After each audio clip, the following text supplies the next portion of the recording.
Now it's time to open up the big network where we answer the question important to every small business owner.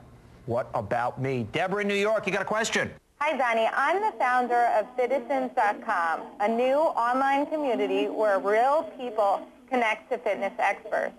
Since I have a limited marketing budget, I'm wondering how I can find a way to target both groups at the same time.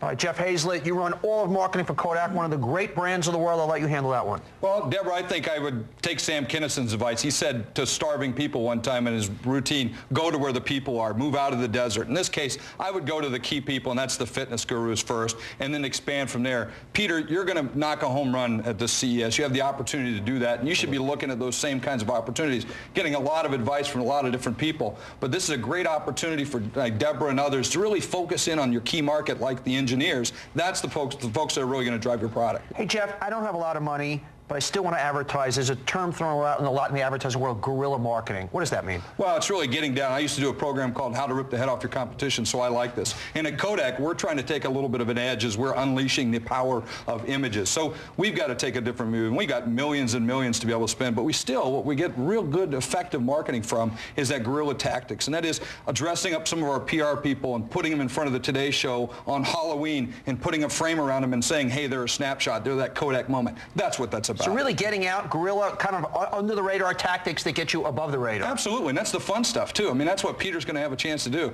So he's got to find those things, find, what tactic, I don't know what it is, dress somebody up, do whatever you got to do, jump into someone else's booth, get in someone else's face, but do those kind of things so that you get that kind of attention. It's a great opportunity. Jack in New Jersey, got a question for us. Yes, hi, I'm the CEO of Smartfish Technologies, which has built the world's first intelligent ergonomic computer devices in collaboration with the Hospital for Special Surgery in New York City. And my question is, do I focus all my efforts in trying to bring our brands to market, or should I consider the possibility of being licensed by an existing name brand company?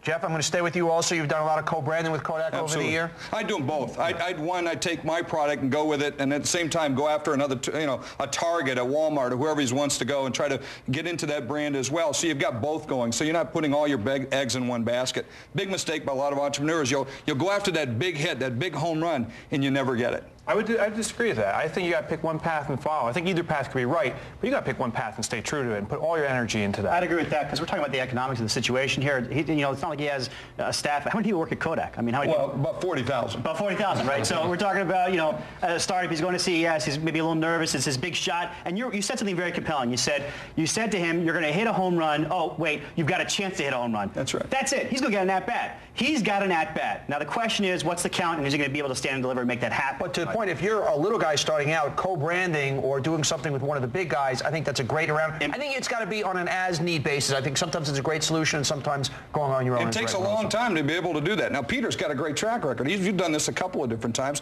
I think this is your third company. So you've got a good chance to hit a good home run or at least a good solid line drive. So, we'll see. Well, let's go to the other side of the country. Greg in Los Angeles, what's your question, sir?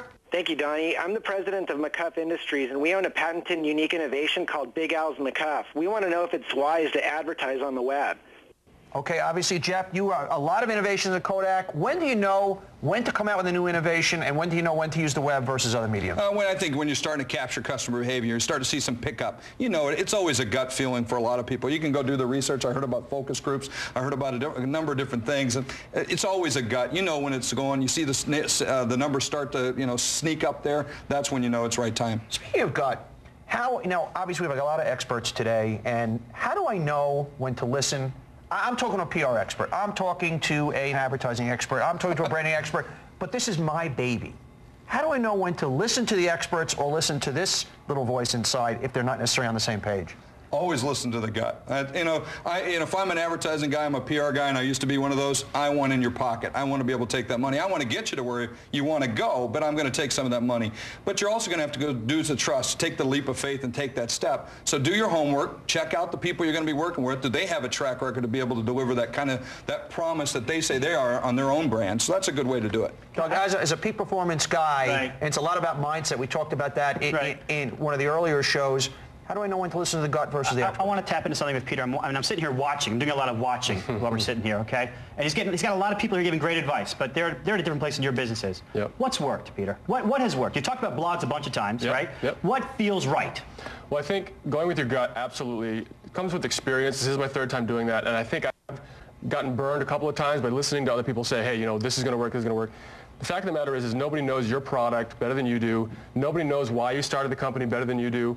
And I think with this, we're finally getting it right by just saying, we think we know who our audience is. We think we know what they're looking for. We think we know how to reach them. And we've gotten innovative in that way. And then, talk about stunting. We did the video now. We have 3 we've done in a series that are on our website. They cost nothing. They're a lot of fun to bring the organization together. You get some weird press from that.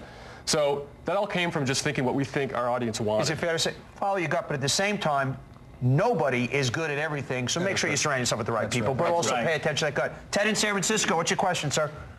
Hi, Donny. How you doing? I'm the founder of Neosonic, a startup company that's designed the world's first digital wireless home theater and stereo system. Like most startups, we have a limited budget. What should come first, PR or advertising? All right, we talked about that earlier. Kind of a million-dollar question. Jeff, you're our new guest. I'll let you field this one. PR, first and foremost. PR. You can add advertising later, add the marketing later, but PR, it'll get you jump-started in ways you never thought of. Yeah, as an ad guy, once again, I say to people, PR first. PR doesn't cost you anything. It's more credible. Then you get to the advertising. Okay, let's bottom line it for the big network. Number 1, and you heard from Peter, blog, blog, blog. There's a new universe out there. It doesn't cost you anything, and you got experts telling your story. Number 2, take advantage of guerrilla marketing. You heard Jeff talk about get people outside the Today Show, standing there with signs. It's free advertising. A lot of under-the-radar stuff becomes over the radar. And also get the word out there. Start locally. You're not going to end up on Oprah. Start locally. And also, once again, PR before advertising. We'll be right back.